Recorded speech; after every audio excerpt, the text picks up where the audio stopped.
कैसे हैं आप लोग। आज लेक्चर नंबर 6, कौन सा लेक्चर नंबर 6 हम लेकर आ गए हैं। किस चीज का? General principles and process of isolation of elements है ना। यूनिट 6 का लेक्चर नंबर 6 हम आज लेकर आ गए हैं। बड़ा ही इंटरेस्टिंग है, बड़ा ही शानदार है। मैंने बोला था कि अगले वीडियो के अंदर बहुत ही अच्छे से और काफी ज्यादा आपके एग्जाम रिलेटेड ही चीज मैं बताऊंगा, तो वह चीज आज आ चुकी है। एग्जाम से रिलेटेड चीज है, तो general principles and process of isolation में यह एग्जाम रिलेटेड चीज कौन सी है? एलॉइज, मतलब कि मिश्र धातु है ना। मिश्र धातु है। अच्छा, मिश्र धातु होती क्या है? तो आप जो है क्या करें, कॉपी पेन लेकर बैठे अच्छे से और मिश्र धातु के बारे में हम पढ़ेंगे, है ना। तो मिश्र धातु के बारे में पढ़ना है हमें, तो ध्यान से देखिए, हेडिंग लगाए आप, एलॉइज या फिर मिश्र धातु है ना। मिश्र धातु किसे कहते हैं? दो या दो से अधिक समांगी धातुओं का मिश्रण, है ना।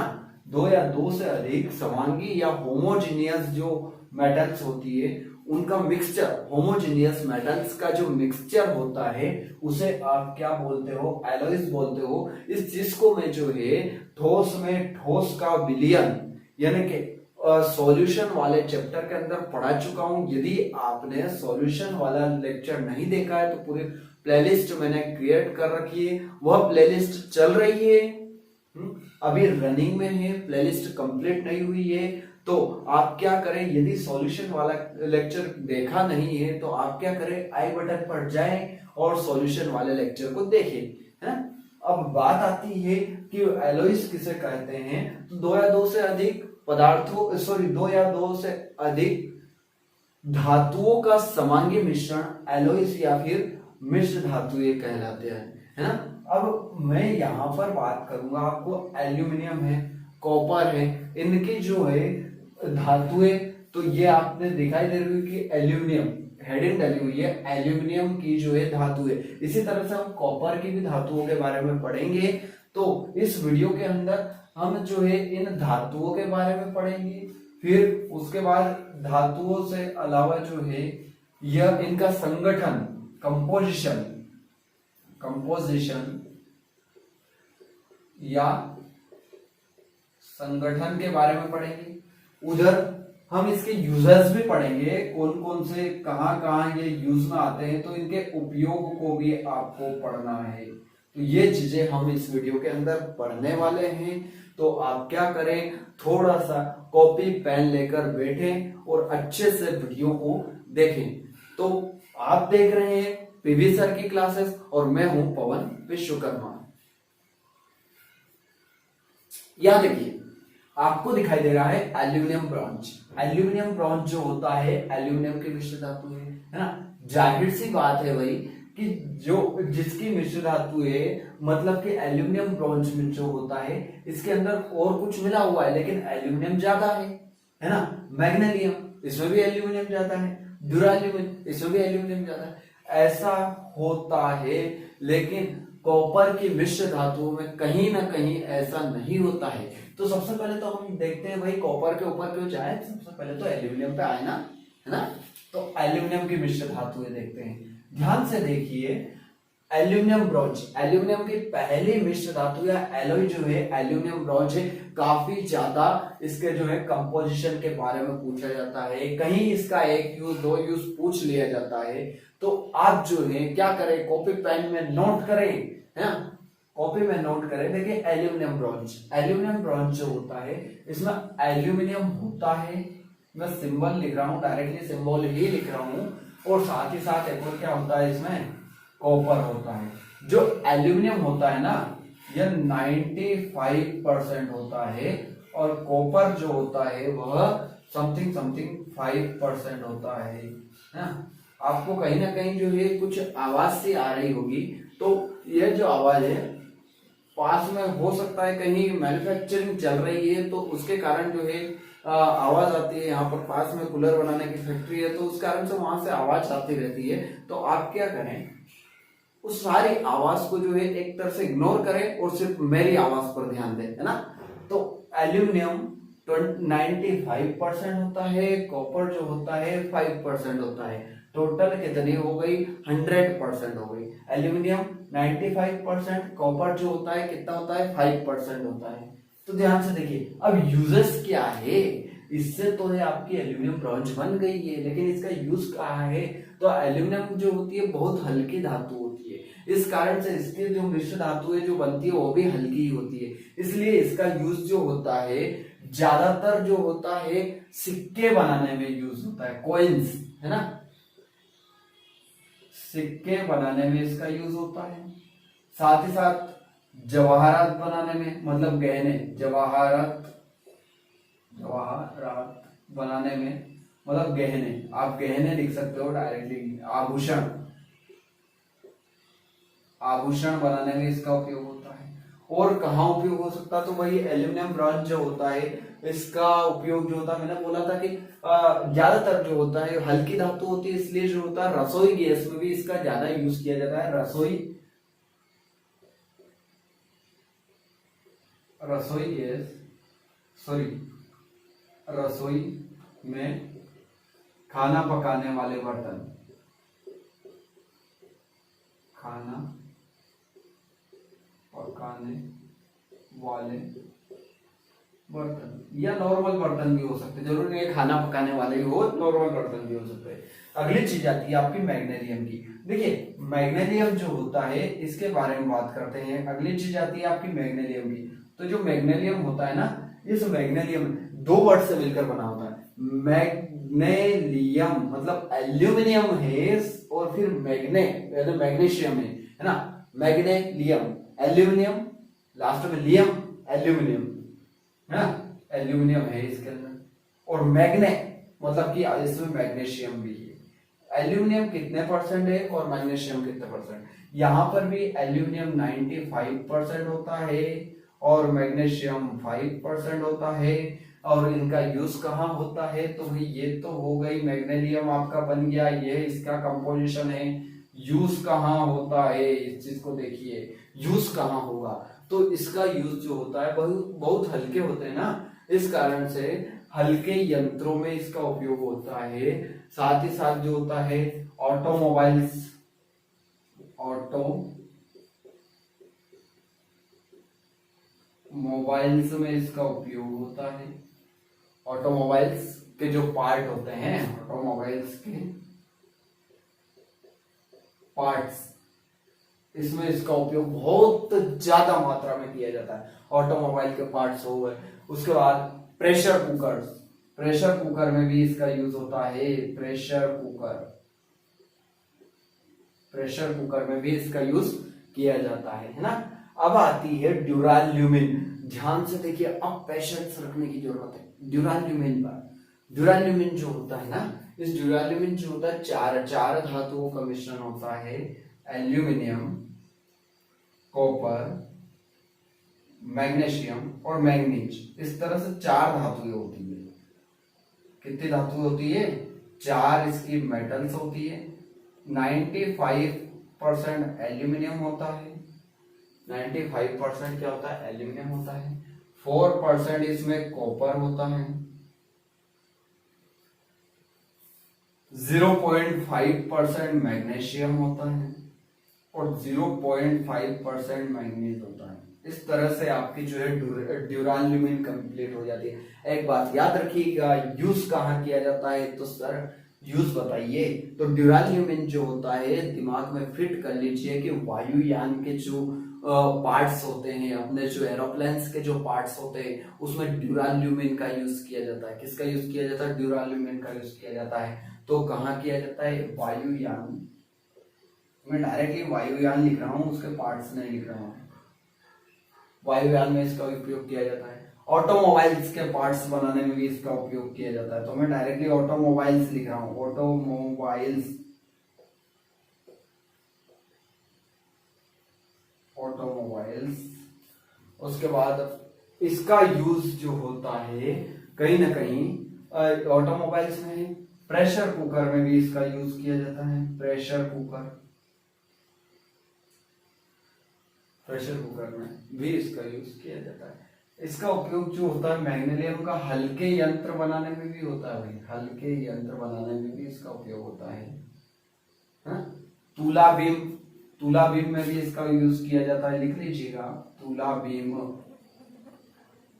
तुला बीम, इसमें भी इसका उपयोग किया जाता है। तो ये थी आपकी एल्यूमिनियम की मिश्र धातुएं, एल्यूमिनियम की एलॉयज। अब जो है एलॉयज ऑफ कॉपर हम पढ़ेंगे, तो आप क्या करें, सबसे पहले तो इसका स्क्रीनशॉट ले लें। पिछला वाला स्क्रीनशॉट ले लिया है। अब देखिए यहाँ पर कॉपर्स की एलॉयज, एलॉयज ऑफ कॉपर है ना कि आपको जो है यहाँ पर क्या देखने को मिल रहा है, तांबे की एलॉयज, किसकी, तांबे यानी कि कॉपर, कॉपर की मिश्र धातुएं यहाँ देखने को मिल रहा है आपको। कॉपर की मिश्र धातुएं कौन कौन सी है वह आपको देखने को मिल रहा है। देखिए पीतल, जिसे ब्रांस कहते हैं, अपन ब्रास कहते हैं, ये कॉपर की एलॉय से पीतल है ना, कांसा यानी कि ब्रॉन्ज, और जर्मन सिल्वर यानी कि जर्मन सिल्वर ही होता है भाई। तो ध्यान से देखिए, यह जो कॉपर होता है, ये जो होता है कॉपर, यह हाई रेजिस्टिविटी वाला होता है।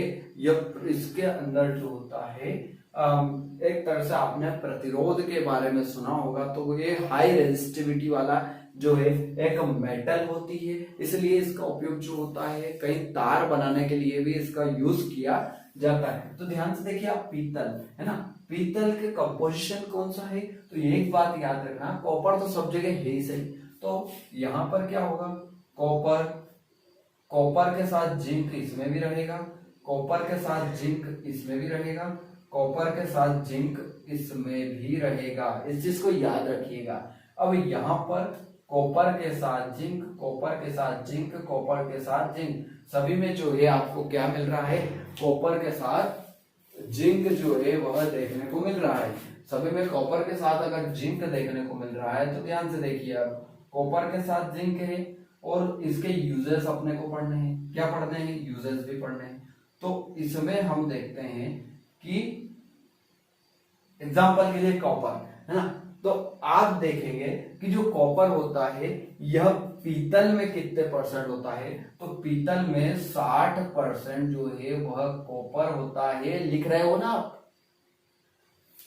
जिंक में 40% होता है, कितने परसेंट होता है, 40% होता है। इस तरह से आपका पीतल बनता है, ब्रास बनती है, क्लियर। अब इसका उपयोग कहाँ किया जाता है, मैंने बोला था हाई रेजिस्टिविटी के कारण इसका उपयोग जो होता है तार बनाने में किया जाता है, अपने वायर जो होते हैं उन वायर्स को बनाने में किया जाता है, मशीनरी पार्ट जो होते हैं उसको बनाने में किया जाता है, मशीनरी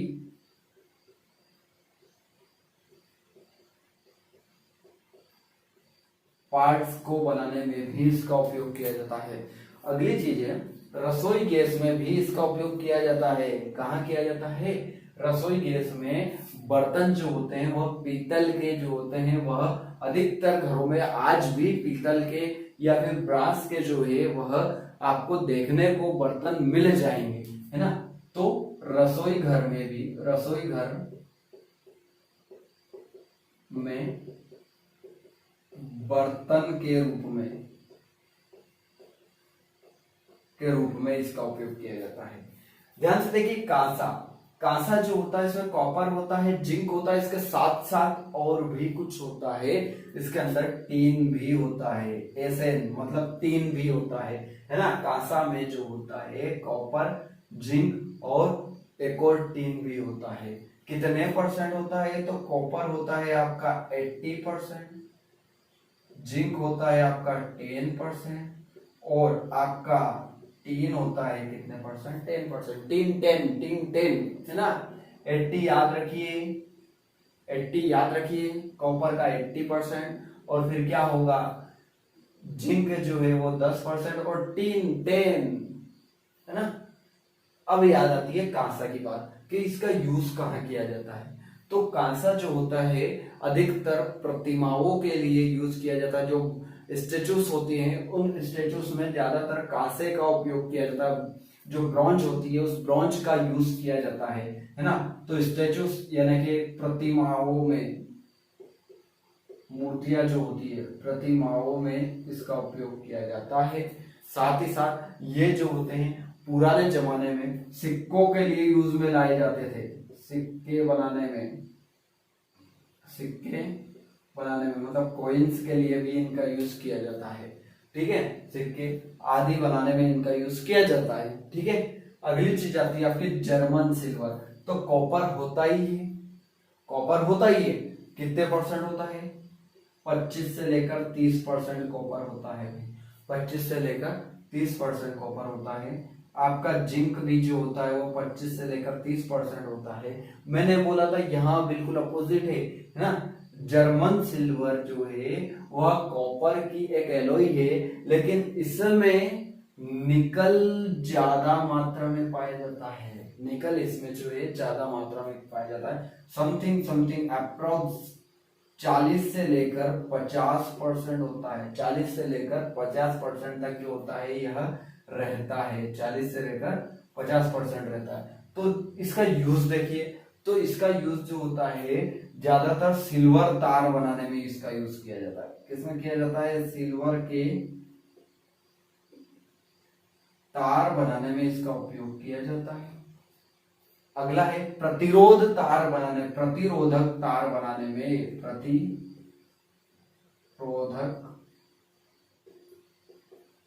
रेजिस्टिविटी वाले वायर जो होते हैं ये उनके यूज में इनका उपयोग किया जाता है। आदि बनाने में इनका उपयोग किया जाता है।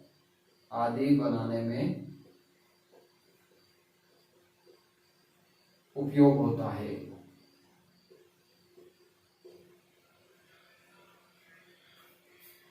तो माय डियर स्टूडेंट्स, ये आपका रहा है। इसका आप स्क्रीनशॉट सबसे पहले ले लें। जैसा कि हमने अभी general principles of process of isolation of elements के बारे में पढ़ा है।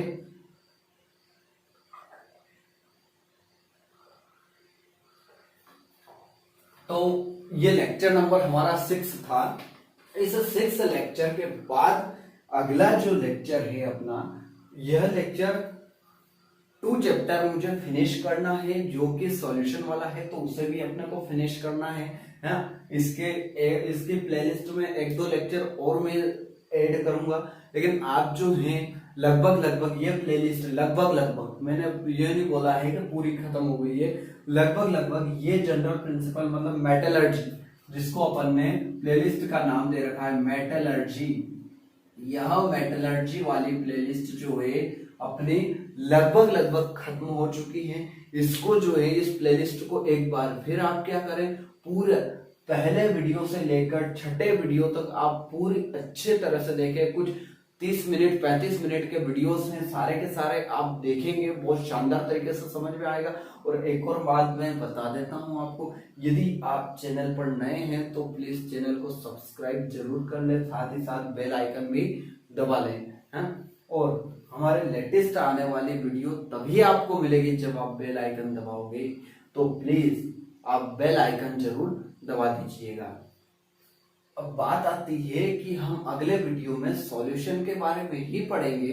तो जी सॉल्यूशन जो है वो सॉल्यूशन मेन टॉपिक है, जिसके कुछ लेक्चर्स मैं अपलोड कर चुका हूँ। सॉल्यूशन के मैं कुछ लेक्चर अपलोड कर चुका हूँ, तो आप क्या करें, वो लेक्चर तो सारे देखें, उसके आगे के लेक्चर्स जो है मैं अब अपलोड करना स्टार्ट करूंगा। तो अब से जो है लेक्चर अपने बड़े होंगे, अच्छे होंगे, शानदार तरीके से हम जो है उन चीजों के अंदर पढ़ेंगे। मुझे बिल्कुल ऐसा लग रहा है कि आपका केमिस्ट्री के अंदर इंटरेस्ट बढ़ता जा रहा है, आपका इंटरेस्ट इसी तरह से बढ़ता जाएगा।